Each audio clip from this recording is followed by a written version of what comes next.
तो पलटू राम का बहुत गैर जिम्मेदाराना बयान है। जो पिएगा तो मरेगा, तो फिर सीएम क्या करेगा? और फिर आपकी बातों में विरोधाभास है। यदि पीने वाले की ही गलती है तो फिर वहाँ के मसरख के थाना प्रभारी को क्यों निलंबित किया गया है? जो प्रशासन है उस पर पलटू राम का दबाव है कि भाई मामले को दबाओ, तो इससे ये नहीं हो रहा है, पोस्टमार्टम नहीं हो रहा है। बहुत लोगों को कहा जा रहा है कि नहीं, ठंड से मर गया। मुख्यमंत्री कितने कन्फ्यूजन में हैं। कह रहे हैं कि जो मर गए उनको मुआवजा नहीं मिलेगा, जबकि उस मद्य निषेध वाला जो कानून है उसमें भी मुआवजा का प्रावधान है। एक तो देखिए, शराब बंदी हुई तो आप याद रहे, राजस्व का करोड़ों करोड़ की क्षति हुई, और ये अब तो बहुत नौटंकी हुई। अब तो मैं यही कहूँगा कि शराबबंदी को खत्म किया जाना चाहिए। अब देखिए जितने मर रहे हैं ये भी देखिएगा ध्यान से कि वो लोग गरीब लोग हैं। जो पैसे वाले हैं वो तो अच्छे ब्रांड की शराब पी रहे हैं, उनके घर में होम डिलीवरी हो रही है, किसी भी ब्रांड की शराब वे मंगा लेंगे। शराबबंदी की वजह से और बहुत सारे ड्रग्स का कारोबार बिहार में शुरू हो गया, वो भी उसका साइड इफेक्ट है। चरस का कारोबार, स्मैक का कारोबार, बच्चे शिकार हो रहे हैं, युवा पीढ़ी शिकार हो रही है। पलटू राम ने मुझे लगता है एक जिद पकड़ ली है। अब मैं यही उनको सुझाव दूंगा कि इतने मुद्दों पर पलटी मार ही चुके हैं, तो शराबबंदी पर भी एक बार पलटी मार लें, इसको भी खत्म कर दें। नमस्कार, आप लाइव बिहार देख रहे हैं। मैं हूं राजमोहन तिवारी। बिहार में 2016 से शराबबंदी लागू है, लेकिन कोई भी वो साल और महीना ना गुजरे जब आपको ये खबर ना मिले कि जहरीले शराब पीने से इतने लोगों की जान चली गई। छपरा के मशरक का कांड तो अभी चर्चा में है। 75 से अधिक मौतों की खबर तो अभी सरकारी आंकड़ा है, लेकिन जो ग्रामीण हैं उनका कहना है कि सच्चाई ये है कि 200 से अधिक लोगों की मौत इसमें हो चुकी है। लेकिन बिहार के मुख्यमंत्री नीतीश कुमार ये कहते हैं कि जो पिएगा वो मरेगा। सवाल ये उठता है कि केवल पीने वाले पर ही आप बोलिएगा या बेचने वालों पर भी सवाल उठाइएगा। आखिरकार जब शराबबंदी है तो शराब मिल कैसे रहा है, इसी पर बात करेंगे। हमारे साथ पूर्व आईपीएस अमिताभ दास जी हैं। जो पिएगा वो मरेगा। अब ये मैं क्या कहूँ, ये तो पलटू राम का बहुत गैर जिम्मेदाराना बयान है। जो पिएगा तो मरेगा, तो फिर सीएम क्या करेगा? ये सवाल है ना। तो फिर सीएम का क्या काम है? सीएम को तो चाहिए कि जब आप राज्य के मुखिया हैं, आप सरकार आपकी राज्य में चल रही है इतने 16-17 साल से, तो फिर आपको तो ये देखना चाहिए कि वो जहरीली शराब किन लोगों ने बेची, कौन लोग शराब तस्करी कर रहे हैं, कौन लोग अभियुक्त हैं। ये तो कह के आप पल्ला नहीं झाड़ सकते हैं कि जो पिएगा सो मरेगा। और फिर आपकी बातों में विरोधाभास है। यदि पीने वाले की ही गलती है तो फिर वहाँ के मसरख के थाना प्रभारी को क्यों निलंबित किया गया है, वहाँ के एसडीपीओ को क्यों सस्पेंड किया गया है? तब तो सबको छोड़ दीजिए कि जो पिएगा सो मरेगा, तो इसलिए कोई निलंबित नहीं होगा। तो देखिए अब एकदम अराजक स्थिति हो गई है। अब देखिए मुख्यमंत्री एक बड़े बड़े डायलॉग मारते हैं शराबबंदी को लेके कि हम ड्रोन तैनात करेंगे, ड्रोन से पता कर लेंगे कि कौन शराब पी रहा है, हम हेलीकॉप्टर तैनात करेंगे, है ना।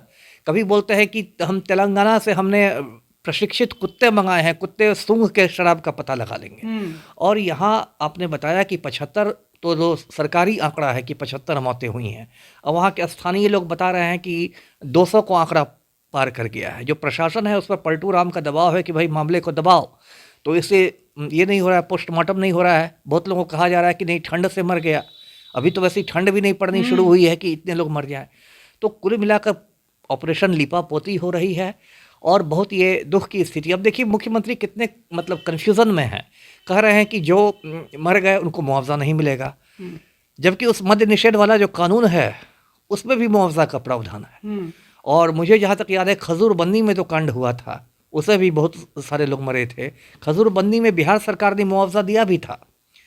तो आप अलग अलग कांड के लिए क्या अलग अलग कानून बनाते हैं कि पूरे राज्य के लिए एक ही कानून रहेगा? उनका कहना पहले था, अब नहीं है। पहले नहीं तो उसको क्यों हटाया गया? उसको क्यों हटाया गया? आपने किस आधार पर हटाया, है ना? यदि पहले था, उस समय यदि मुआवजा देने का कोई आधार था, तो आज वो आधार क्यों खत्म हो गया है? इसका भी जवाब दे, क्योंकि कानून भी पहले वाला कानून भी आप ही ने बनाया था, आज का कानून भी आप ही ने बनाया है। इसका मतलब कि आप बिना माइंड अप्लाई किए हुए कानून बनाते हैं, अपने ही बनाए कानूनों में संशोधन करते हैं। तो इस तरह की पूरी मतलब मैं कहूँ कि एक बहुत कन्फ्यूज़न की स्थिति है, अराजक स्थिति है। ये सबसे दुख की बात है। और शराब माफिया को देखिए बिहार में इतना फल फूल रहा है। मैं तो बहुत सारे भ्रष्ट पुलिस अधिकारियों को जानता हूँ जो मालामाल हो गए हैं इसी शराबबंदी के बाद। तो कहा तो यही जा रहा है कि शराबबंदी की विफलता में पुलिस का ही हाथ है, पुलिस चाहती ही नहीं कि वो सफल हो। बिल्कुल एक गठजोड़ पैदा हो गया है ना, एक नापाक गठजोड़ है जिससे भ्रष्ट राजनेता हैं, भ्रष्ट पुलिस वाले हैं, शराब के तस्कर हैं, ये तो पूरा एक गठजोड़ पैदा हो जाता है। और ये अनुभव दूसरे राज्यों का भी रहा है। गुजरात में भी नशाबंदी है, वहाँ भी इसी तरह से शराब की तस्करी होती है जिसको इंग्लिश में बूट लेगिंग कहते हैं, बूट लेगिंग होती है। तो ये स्थिति है बिहार में। तो जी अब शराबबंदी को लेकर सवाल ये उठ रहा है कि जहरीले शराब बिकी रहे हैं, सब गली गली में शराब मिल रहे हैं, तो इस कानून का किया जाए, इससे फायदा क्या हो रहा है? वही तो बताएं। एक तो देखिए शराबबंदी हुई तो आप याद रहे राजस्व का करोड़ों करोड़ की क्षति हुई, क्योंकि जब शराब बिकती है तो उससे जो उत्पाद विभाग को, एक्साइज डिपार्टमेंट को राजस्व मिलता है, और वो थोड़ा मोड़ा राजस्व नहीं मिलता है। यदि आंकड़ों में देखा जाए तो करोड़ों करोड़ का राजस्व मिलता है, जिससे आप बहुत सारी कल्याणकारी योजनाएं चला सकते हैं उतने पैसे से। तो वो राजस्व मिलना आपने बंद कर दिया। शराबबंदी हो गई तो उससे क्या हुआ कि अब देखिए जितने मर रहे हैं ये भी देखिएगा ध्यान से कि वो लोग गरीब लोग हैं। जो पैसे वाले हैं वो तो अच्छे ब्रांड की शराब पी रहे हैं, उनके घर में होम डिलीवरी हो रही है, किसी भी ब्रांड की शराब वे मंगा लेंगे। जो गरीब तबका है वो डेस्परेशन में है, वो कोई शराब पी रहा है, उसमें जहरीली शराब भी निकल जाती है, उससे आँख की रोशनी जा रही है, जान जा रही है। जो ज़्यादातर लोग जेल भी गए हैं इस नशाबंदी कानून में, उसमें भी आप देखिएगा गरीब तबके के लोग हैं। तो दो मार जो पड़ी है वो तो बिल्कुल गरीब लोगों पर पड़ी है। और एक नया पैरेलल हो गया है कि शराबबंदी की वजह से और बहुत सारे ड्रग्स का कारोबार बिहार में शुरू हो गया है। वो भी उसका साइड इफेक्ट है। चरस का कारोबार, स्मैक का कारोबार, और बच्चे इसके शिकार हो रहे हैं। बच्चे शिकार हो रहे हैं, युवा पीढ़ी शिकार हो रही है। जैसे उड़ता पंजाब हो गया है, पंजाब में जो ड्रग माफिया फैला तो उड़ता पंजाब हो गया, पूरा पंजाब ही ड्रग के नशे में उड़ रहा है। अब तो उड़ता बिहार बन जाएगा कुछ साल में। तो और एक पलटू राम ने एक मतलब मुझे लगता है एक जिद पकड़ ली है। अब मैं यही उनको सुझाव दूंगा कि इतने मुद्दों पर पलटी मार ही चुके हैं तो शराबबंदी पर भी एक बार पलटी मार लें, इसको भी खत्म कर दें। शराबबंदी कहा जाता है कि सामाजिक सुधार की तरफ एक कदम है, तो सामाजिक सुधार के लिए बढ़ाया गया कदम इसे खींच लेना चाहिए वापस, या इसको सही तरीके से लागू किया जाना चाहिए? देखिए बिहार में लागू हो पाएगा? देखिए इसमें मैं मानता हूँ कि शराब गलत चीज़ है ना। ये मैं नहीं करा कि शराब बहुत अच्छी चीज़ को पीने दिया जाए। शराब से मैंने देखा है बहुत घर को उजड़ते हुए, लोगों को बर्बाद होते हुए, स्वास्थ्य बर्बाद होते हुए, पैसे बर्बाद होते हुए। लेकिन इसको ख़त्म करने का जो तरीका है वो तरीका सही नहीं है। तरीका होना चाहिए आप अवेयरनेस के थ्रू, जागरण के थ्रू। जैसे आप पहले की तुलना में अब मैं देखता हूँ कम लोग सिगरेट पीते हैं।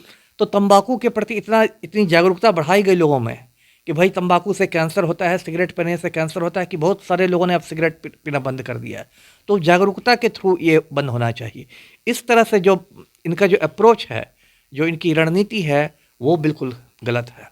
अच्छा, एक बड़ा सवाल ये उठता है कि शराबबंदी वाले राज्य में जो शराब पीता है, यानी वो भी नियम का उल्लंघन करता है, जेल जाता है, कार्रवाई होती है, और नीतीश कुमार जी जैसा कि कहते हैं कि जो पिएगा वो मरेगा, वो उसके साथ घटनाएं हो रही हैं। लेकिन क्या शराबबंदी वाले राज्य में शराब मिलना आम बात है? ये सबसे ज़्यादा समस्या खड़ी करने वाली बात है। वही मैंने कहा ना कि जिस राज्य में शराबबंदी हुई है, गुजरात में भी शराबबंदी है, सभी राज्यों में एक शराब माफिया पैदा हो जाता है, एक समांतर इकोनॉमी शुरू हो जाती है, एक गठजोड़ पैदा हो जाता है, और फिर शराब माफिया इतना पावरफुल हो जाता है कि आप चाह के भी उसको कुचल नहीं सकते हैं। मशरक में जो कांड हुआ उसके बाद देखिए कि थानाध्यक्ष या चौकीदार को निलंबित किया गया, कार्रवाई उन पे हुई, लेकिन उससे पहले जब तक ये जहरीले शराब से मौत नहीं हुई थी, गिरफ्तारी की बात कहीं सामने नहीं आई। लेकिन जैसे ही मौत की खबर आई, 126, 200 माफियाओं की गिरफ्तारी की बात सामने आने लगी। इसका मतलब ये है कि कौन बेचता है, कौन है शराब माफिया, पुलिस हर किसी को जानती है, लेकिन उसने उस समय तक एक्शन नहीं लिया। इसका दोनों मतलब है। ये भी मतलब है कि जितनी गिरफ्तारियां हुई हो, ज़्यादातर लोग बेगुनाह हो, निर्दोष हो। ये भी हो सकता है। हाँ, खाना पूरी के लिए। देखिए पुलिस बहुत सारे काम करती है, खाना पूरी के लिए करती है, लोगों को दिखाने के लिए करती है, मीडिया को दिखाने के लिए, पब्लिक को दिखाने के लिए, अपने वरीय अधिकारियों को दिखाने के लिए कि देखिए हमने इतना कर दिया। ऐसी बात नहीं कि एक मशरक में 125 शराब माफिया निकल जाएंगे, मुझे नहीं लगता है। शराब माफिया तो कोई इक्का दुक्का होगा, इतने सारे लोग हो गए। और ये जो आपने कहा कि चौकीदार को निलंबित किया गया, थाना प्रभारी को, ये तो बलि का बकरा बनाना हुआ। इंग्लिश में जैसे स्केप गोटिंग कहते हैं, आप किसी को स्केप गोट बना दीजिए, बलि का बकरा बना दीजिए, जो सबसे कमजोर कड़ी है। अब चौकीदार की बताइए क्या औकात है, गरीब आदमी है, चौकीदार है, उसको आपने निलंबित कर दिया क्योंकि बड़े बड़े शराब माफिया पर एक्शन लेने की आपको हिम्मत नहीं है। शराब माफिया की घुसपैठ, ये सत्ता, चौकीदारों की भी गलती है। मैं जैसा कि अपने गांव में भी देखता हूं, वहां पर ये होती है कि जब पुलिस छापेमारी के लिए आती है, माफियाओं को पकड़ने के लिए, शराब बेचने वालों को पकड़ने के लिए, चौकीदार उनको इन्फॉर्मेशन पहुंचा देता है बहुत पहले। तो देखिए उसमें दोनों बात है। एक बात तो यह है कि चौकीदार भ्रष्ट है, उन लोग से मिला हुआ है, और लेकिन दूसरा ये भी पहलू है कि चौकीदार को क्या सुरक्षा है, चौकीदार को क्या सुरक्षा है। यदि चौकीदार, कहते हैं ना कि पानी में रह के आप मगर से नहीं बैर कर सकते हैं, यदि चौकीदार भी तो किसी गरीब परिवार का साधारण व्यक्ति है, कोई बहुत बड़ा फील्ड मार्शल नहीं है, यदि वो माफिया की जानकारी देता है और कल को चौकीदार की हत्या हो जाती है तो उसके परिवार का क्या होगा। कई बार इसकी वजह मजबूरी भी होती है। आप हमेशा नहीं कह सकते कि वो भ्रष्टाचार में ही है, क्योंकि माफिया का की इतनी दहशत है कि यहाँ बड़े बड़े आईपीएस अधिकारियों को तो मैंने डूबते हुए देखा है खटिया के नीचे, तो आप चौकीदार की उसमें क्या विश्वास समझते हैं। तेजस्वी यादव जो कि बिहार के उप मुख्यमंत्री हैं, उन पर अब सवाल उठ रहे हैं कि जब नेता प्रतिपक्ष थे तो इस मुद्दे को लेकर नीतीश कुमार को घेरते थे, लेकिन अब उन्हीं के सुर में सुर मिला रहे हैं, तो उनके इस कदम को आप कैसे देखते हैं। नहीं सही है। यदि आप सैद्धांतिक रूप से आपको अटल रहना चाहिए, अडिग रहना चाहिए, यदि सैद्धांतिक रूप से आप मानते हैं कि ये गलत हुआ, तो विपक्ष के आप नेता थे तब भी गलत कहना चाहिए, आप सत्ता में हैं तब भी उसको गलत कहना चाहिए। लेकिन सबका देखिए, सत्ता का चरित्र वही होता है, चाहे नीतीश हो या तेजस्वी हो, सत्ता का चरित्र समान है। सभी लोग सत्ता से चिपके रहना चाहते हैं। अभी भाजपाइयों को देखिए, जब तक बिहार में ये लोग सत्ता का हिस्सा थे, सरकार का हिस्सा थे, तब तक यही शराबबंदी बहुत ठीक थी, तब कितनी बार ये करते थे। आज एकदम राजभवन मार्च करना शुरू कर दिया इन्होंने। तो ये सब तो अवसरवादिता कह सकते हैं, ये मौका परस्ती हर कुछ नहीं। तमाम जो राजनेता हैं सब केवल अवसरवादी की राजनीति करते हैं। बिल्कुल, ये सिर्फ बिहार नहीं, आप पूरे भारतवर्ष में देखिए 99% राजनेता जो हैं वो विशुद्ध अवसरवादी हैं, मौका परस्त हैं। मुश्किल से 1% राजनेता होंगे जिनका कुछ सैद्धांतिक प्रतिबद्धता होगी। तो पूर्व आईपीएस अमिताभ दास जी को क्या लगता है, बिहार में शराबबंदी की विफलता के कारण कौन है, और क्या बिहार में अब शराबबंदी रहनी ही चाहिए या इसको अब हटा देनी चाहिए। विफलता तो यही है कि सरकार की इच्छा शक्ति नहीं है, पलटू राम की इच्छा शक्ति नहीं है। बड़े बड़े शराब माफिया सत्ता के गलियारों में घुस गए हैं और इतना शक्तिशाली शराब माफिया हो गया है कि आप उस पर हाथ नहीं डाल सकते। और ये अब तो बहुत नौटंकी हुई। अब तो मैं यही कहूँगा कि शराबबंदी को खत्म किया जाना चाहिए। क्या इसको संशोधित करके नए तरीके से लागू नहीं हो सकता है? यदि बहुत ज़्यादा संशोधन किया जा सके बहुत अच्छे रूप में तो संशोधन में होना चाहिए। लेकिन ये जो वर्तमान स्थिति है ये तो अब मतलब सर से ऊपर जा रहा है पानी। बिल्कुल। चलिए, बहुत बहुत धन्यवाद हमारे साथ जुड़ने के लिए। तो देखिए, शराबबंदी बिहार में पिछले 6 वर्षों से लागू जरूर है, लेकिन किस प्रकार से जमीनी स्तर पर है उसकी सच्चाई हमेशा रह रह कर आपके सामने आ ही जाती है। चीख पुकार परिवारों के जो हैं वो आंखों के सामने से ओझल नहीं होते हैं। जिस प्रकार मशरक में कोहराम अभी मचा हुआ है, वहाँ पर लगातार जो आंकड़े हैं वो बढ़ते जा रहे हैं, जहरीले शराब से मौत। लेकिन इसके जिम्मेदार क्या वो खुद हैं जिन्होंने पिया, या फिर इसको सही से लागू नहीं कर पाने वाली सरकार भी है। सवाल नीतीश कुमार जी से पूछा जाता है, लेकिन जवाब देने के बजाय तिलमिलाते ज़्यादा नजर आते हैं। विपक्ष का कहना है कि मुआवजा देनी चाहिए, लेकिन सरकार कह रही है कि जिसने नियमों का उल्लंघन किया उसको किस बात का मुआवजा। पहले हालांकि मुआवजा का प्रावधान जरूर था।